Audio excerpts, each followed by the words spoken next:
If you've been shortlisted for the MasterCard Foundation Scholarship and have received an invitation for interview, then congratulations. This interview means something very important already. It's a validation that you have seen something they're willing to explore further in you. And so what's next? Now is the time to show them that you are everything that you said you were in your application and not just carefully packaged text on the other end of the screen. If you're new here, welcome back to my YouTube channel. My name is Victoria Adewi. I'm a two-time MasterCard Foundation scholar and a master student at Shortlisted Paris. And on this channel, I share scholarship tips and about life living in Paris. In this video, I'll be sharing with you how to effectively prepare for a scholarship interview and convince the scholarship committee that they are making the right decision by choosing you.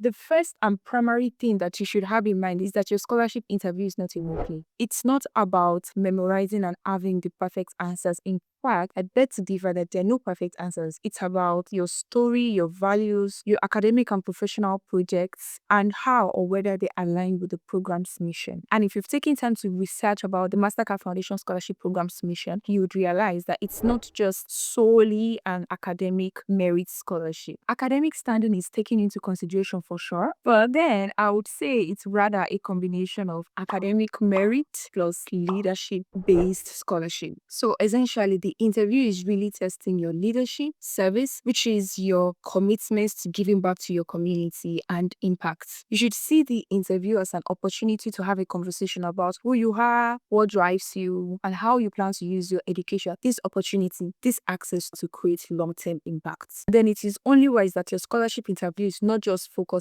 on I am smart, I'm hardworking, I'm self-motivated, my dream has always been to study abroad. That's not enough. Your interview must constantly connect you to your community, your future goals, and long-term potential impact, especially to the African continent. Another very important thing that you should keep in mind as you prepare for your interview is that the program are not looking for people that they are going to babysit throughout your 2 years journey at Sionspor or whichever partner university it is that you're going. They're looking for people who already have the source, the spark, the drive, and can make the best possible use of the platform, the access, the sources, the support that the program offers, and actually make use of it. Scholars who would grow, who would lead ideas, who would take initiatives, turn their dreams into reality, become the better version of themselves, and a positive impact to the African continent. So keep that in mind as you prepare your answers. The good news is that since you already got the interview, it means you already have the source. So now is the time to double down on them. This is not a call to be proud. It's very far from it. It's a call to be confident about your aspirations, your experiences, your story, your vision, your projects, the impact you're already creating, and demonstrates clearly that you're an investment they don't want to lose on. To give you a context on the structures of the interviews, according to my experiences, and I may have had about 3 MasterCard Foundation scholarship interviews in total, 2 rounds of interviews for the scholarship programs team at KNUST, and 1 round of interview with the scholarship team at Sionspor. And in all of the interviews I've had so far, they all lasted approximately about 15 to 30 minutes. The questions I got were mostly assessing my background and lived experiences, just like I've projected in my resume, application documents, essays, and everything that I submitted in my application essentially. I was also asked some questions that try to assess my values through behavioral and situational based questions, my long and short-term goals, motivations behind my program of choice, career aspirations, and commitment to the African continent.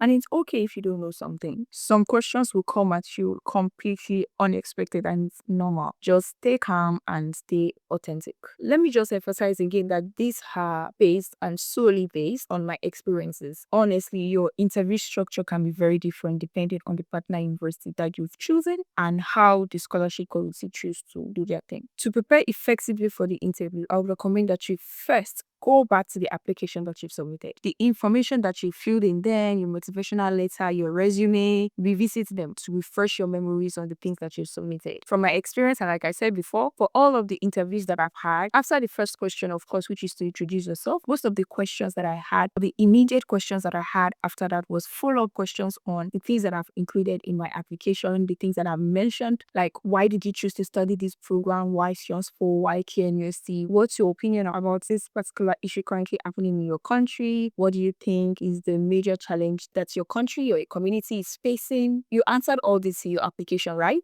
That's a good place to start. Since it must have been a few months from when you submitted your application to when you are receiving the invite for an interview, I assume that you might not remember the detail of every single thing that you've written, or some things that you've included in your application have evolved in some way, some projects that you were doing have gotten more results. Take note of them. So it does help to revisit them ahead of the interviews. If you are also the kind of person that likes to name drop courses, name drop professor, name drop programs that you cannot wait to participate in when you get admitted or when you get the scholarship, go back and read them and know why they are important to you at your fingertips. You may never know, a professor or a faculty member may be with you in your interview. Understand the scholarship program in and out, the support, the resources, and everything that they will be making available to you, and how you plan to maximize them. And don't just give generic answers like, I want to come to this school because it is the best school. And so what? How is it important for you to be here, to be doing this program? How will it help you solve problems? How will it benefit your community? These are some of the questions you should be answering. The next would be to have a clear vision and let it logically align with your profile. It doesn't have to be perfect or definitive, just your aspiration and a roadmap in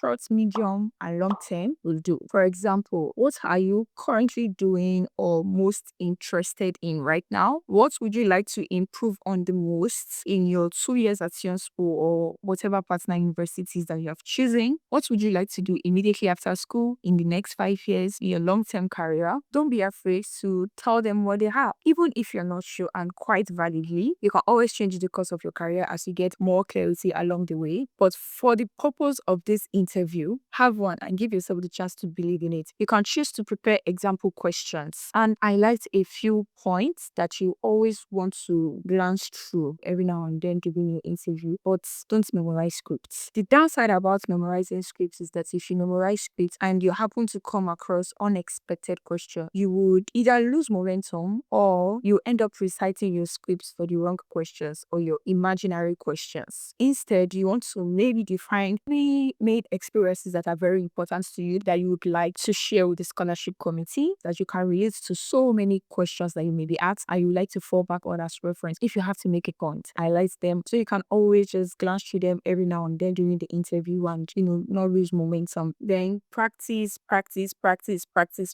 I cannot emphasize this enough. Practice as much as you can. Practice out loud like you're talking to someone and not just in your head. And practice with time as well. Time yourself and how long it lasts for you to answer each question. I would advise you give yourself approximately 1 to 3 minutes to establish a point and answer each question. If you can, do a mock interview. You can reach out to friends, colleagues, seniors, family members, or anyone available to you. Make them have a practice interview with you and treat it like a real interview. This will really help you refine your approach for answering your questions, build your confidence, and receive feedback as well from them so that you feel more prepared during the real interview. When it comes to questions to expect, many of the questions you would receive will be unique to your person and your profile. I will prefer to leave you with some guiding tips in the hopes that it will help you to answer any kind of questions, even the ones that are not predictable. I believe that I've already mentioned this before in this video, but for the purpose of establishing your point, permit me to mention it again. Generally, and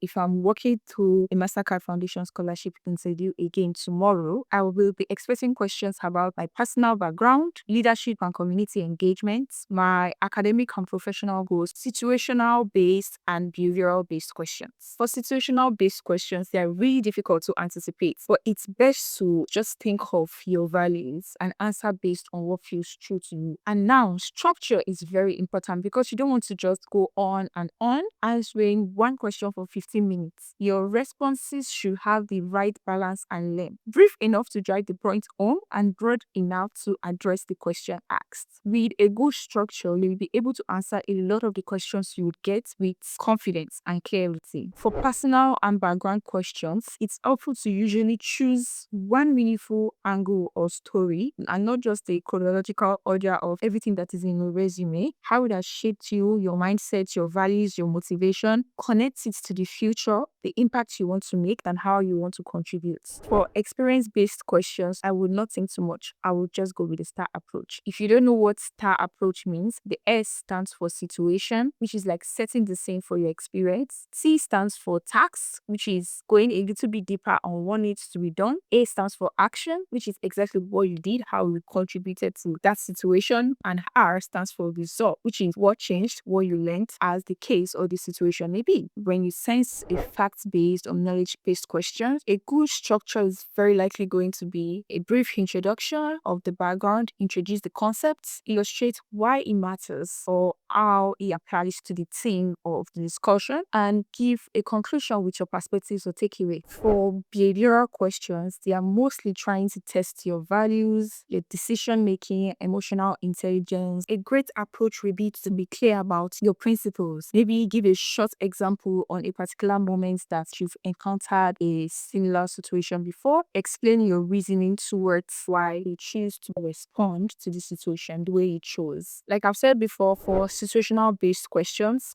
like these are testing your critical thinking, and I don't think they're looking for perfection because different people will definitely respond differently in different situations. And I think a very good way to approach it is to assess that particular imaginary situation, highlight your values, for example, the things that matters to you the most in this kind of situation, maybe representation, fairness, collaboration, impact, and conclude with an outcome that you would aim for. This kind of shows that you have the ability to think clearly even under pressure. And finally, for questions about your goals, future aspirations, these questions get asked a lot in most of the MasterCard Foundation scholarship interviews. It is better that you start with your short-term goals, the immediate things that you like to improve upon, that you like to work on, your medium-term goals, what you like to do in the next 2 to 5 years, where you would like to be, and then your long-term goals, the bigger change you would like to contribute, where you see yourself creating most impact in the long term. Connect this to how the MasterCard Foundation scholarship is going to help you fulfill those vision, how the support that they're going to be giving to you is going to help you get there, and how your growth is going to benefit the African continent. Another classic question would be the introduce yourself question. There's so many ways that people can choose to introduce themselves, and so many of them have worked depending on the kind of interview. I like to first pay attention to how the panel has introduced themselves, because obviously they have read my profile, they have read my resume, they have read my essays, they have a few background information about me. So most of the time I pay attention to how the panel has introduced themselves, their names, where they're from, what they're doing, and why they're doing what they're doing. I introduce myself in a similar manner and then let the conversation begin. The goal here honestly is to help you sound more authentic rather than sounding robotic with memorized answers. There's a difference between being prepared and being robotic, and trust me, they know. They have been doing this for years and they have probably sat through a number of interviews before yours on that particular day, and they can tell. Always remember that authenticity always beats perfection any day, anytime. Let your authenticity shine through. My final tips would be for you to first and foremost be confident. It is understandable that sometimes you might feel intimidated by the panel, the setup, but don't be shy. If you let fear overcome you and then your voice is shaking, it's going to affect your presentation and your delivery. If you can't help it, fake it. This is the only time that you are permitted to stage. Also, don't be self-centered in your responses. Don't make your aspirations and projects all about you, just you in the center. Let your community come to the center. Connect them to your roots, to your community, and how it will benefit the African continent.